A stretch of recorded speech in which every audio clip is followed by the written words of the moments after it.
Welcome back to Sissy Maya.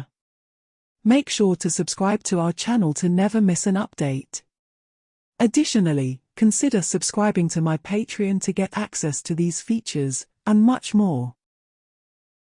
Jackson cruised down Oak Street, scanning for the house where his buddy Nick swore the party would be raging. Anticipation bubbled in him as he anticipated meeting the Filipina woman promised by Nick. Asian girls always piqued his interest, and he couldn't contain his excitement.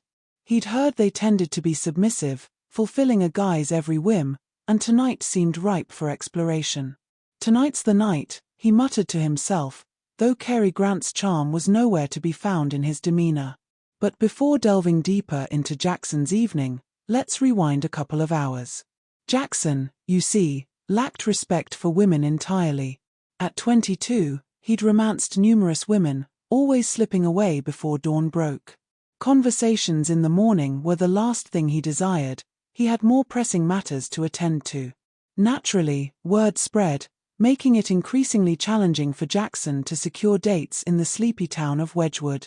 He gradually expanded his hunting grounds to neighboring towns, setting the stage for our tale. Earlier that day, Jackson ventured to the local mall for some holiday shopping, Christmas looming just around the corner. He aimed to wrap it up early, eager for the soiree Nick boasted about in Westwick later. Nick tantalized him with tales of a Filipina co-worker named Jessica who would grace the event. That alone sold Jackson, and knowing Jessica's newness to the States and her apparent shyness sealed the deal in his mind. But I digress.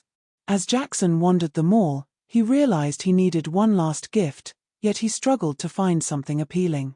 Stores yielded nothing of interest until a peculiar shop caught his eye in a deserted corridor. Spells are us, Jackson mused, intrigued by the novelty. Pushing open the creaky wooden door, Jackson was greeted by the jingle of a bell. What a bizarre place, he thought, surveying the dusty shelves stacked with oddities. Well, it might be bizarre, Jackson, but it's my livelihood, a voice chimed in.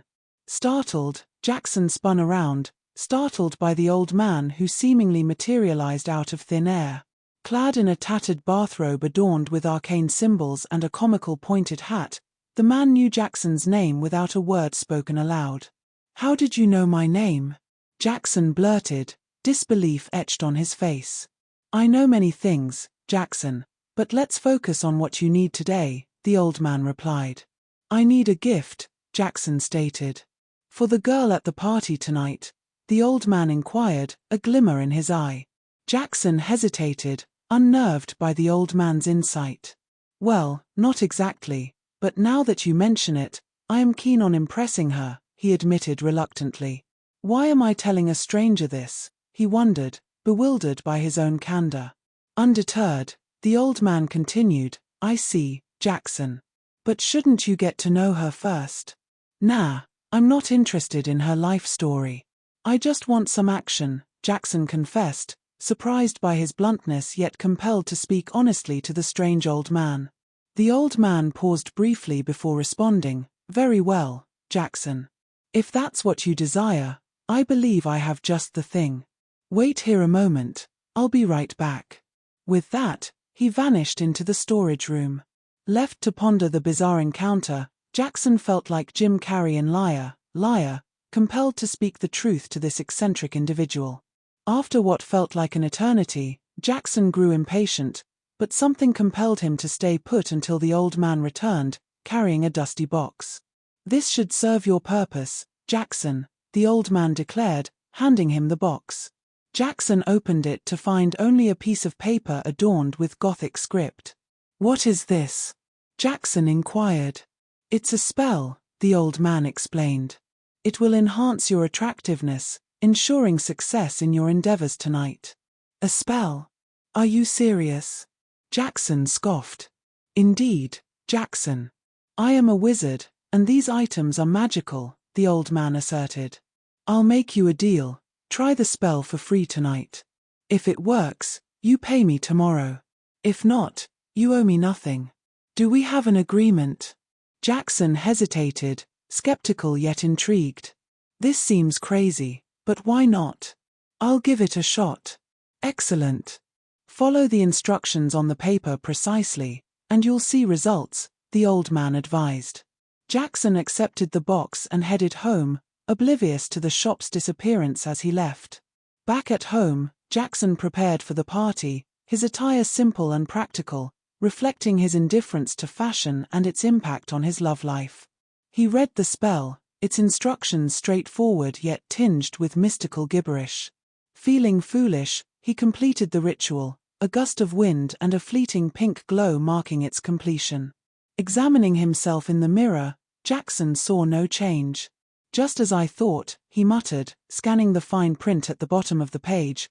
"Please allow 2 to 3 hours for this spell to take effect." "We'll see about that," he scoffed. That brings us up to the present, as Jackson located the house he sought. The street overflowed with parked cars, forcing him to park 3 blocks away and trek back. Spotting Nick's car amidst the sea of vehicles, Jackson made his way inside, greeted by a bustling crowd. He scoured the rooms until he spotted Nick. "Jackson, glad you could make it," Nick greeted. "Thanks, Nick. Is your friend here yet?" Jackson inquired eagerly. "Not yet, but she'll arrive soon." "She was looking forward to it," Nick assured him. "Okay, I'm gonna grab a beer and I'll be right back," Jackson announced before navigating through the throng. As Jackson weaved through the crowd, he pondered whether anything had changed since he cast the spell. It had been about 2 hours now. Passing a mirror in the hallway, he stole a glance, but saw no discernible difference. "Maybe I'm staying the same, but she'll just find me irresistible," he reasoned. He then inquired about the whereabouts of the keg and made his way towards it. Just as he reached the keg, Jackson was overcome by a sudden wave of dizziness and nausea. Ducking into the nearest bathroom, he locked the door behind him, leaning against it with closed eyes, praying for the discomfort to pass. After a minute or so, the queasiness subsided slightly, prompting him to splash water on his face in an attempt to cool down. As Jackson dried his face with a towel, he chanced a look in the mirror above the sink and noticed something peculiar. His once blonde hair was now turning a deep shade of brown. Shocked, he watched as the color spread from his roots, transforming his locks into a rich brunette hue. "This can't be happening," Jackson exclaimed to himself, grappling with the bizarre reality unfolding before him. His astonishment intensified as he realized he was not only changing hair color but also shrinking in stature. Helplessly, he watched his reflection in the mirror grow smaller and smaller until he stood a foot shorter than his original 6 feet 2 inches height. To add to his bewilderment, his skin was darkening, acquiring an unnatural tan for the middle of December. Panic seized him as he comprehended the extent of his transformation. His once muscular frame was now dwindling, his clothes hanging off him like oversized rags. With each passing moment, Jackson's features shifted, his body softening as muscle mass evaporated. The once confident and imposing figure now stood diminished and unrecognizable, a shadow of his former self. His hands morphed before his eyes, slenderizing as his fingers elongated. His nails extended, reaching 1/2 inch in length. "This can't be real. I must be losing my mind. What's happening to me? I'm becoming a woman," Jackson exclaimed in disbelief. His skin adopted a rich coffee and cream complexion, softening considerably as his once present whiskers vanished along with all body hair. Meanwhile, his hair cascaded down past his shoulders, thickening and shining with newfound vitality. His once prominent Adam's apple vanished, his neck assuming a slender, feminine contour. "Oh my God, it's really happening," he gasped, his voice now a husky, female timbre. A tingling sensation in his chest confirmed his fears. "No, not this." Pulling his shirt aside, he gazed down to find areolas the size of silver dollars crowning budding breasts, steadily expanding before his eyes.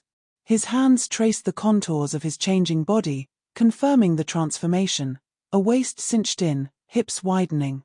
A quick inspection confirmed his anatomy remained, albeit diminishing with each passing moment. As his hair reached the small of his back, it grew even fuller, framing his changing features. "What am I going to do?" he murmured, his lighter, sultry female voice resonating with uncertainty. Oddly, His facial structure remained unchanged, albeit devoid of facial hair. But even that began to shift, cheekbones rising, jaw softening, lips plumping into a pouty allure. His clothing underwent a metamorphosis before his very eyes. Shrinking to fit his new form, they shifted in style. Jeans shortened, revealing smooth brown legs, toned yet distinctly feminine. His shirt morphed into a pale blue spaghetti strap top, plunging to reveal newfound cleavage, now supported by a bra beneath. The top melded seamlessly with the jeans, forming a matching blue dress that rode higher on his thighs with each passing moment. His work boots transformed into matching blue pumps with 3-inch heels, leaving him wobbling as he adjusted to his new footwear.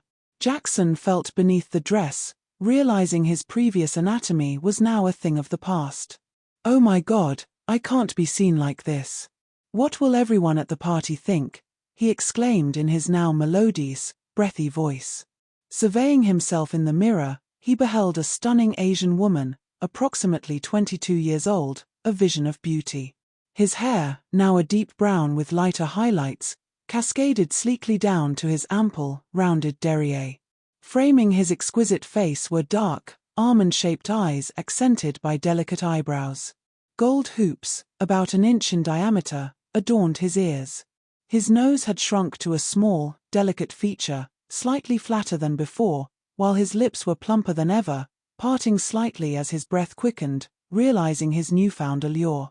His figure, showcased by the form-fitting dress, boasted D-cup breasts pushed up by his bra to reveal ample cleavage. The dress hugged his curvaceous 36-22-38 frame perfectly, its blue hue complementing his deeply tanned skin. Sheathed in sheer pantyhose, his long legs seemed to stretch for miles, leading down to dainty feet in high heels. A gold bracelet adorned his right ankle, while bracelets adorned his wrists, and his nails, now an inch long, sported a deep burgundy hue. "I'm stunning," she exclaimed in the same high voice, now tinged with a slight accent, though she was oblivious to its presence.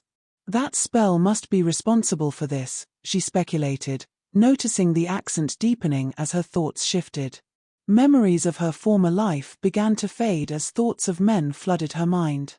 She resisted at first, puzzled by these newfound desires, but they soon felt natural, and she found herself fantasizing about a cute guy she had seen earlier.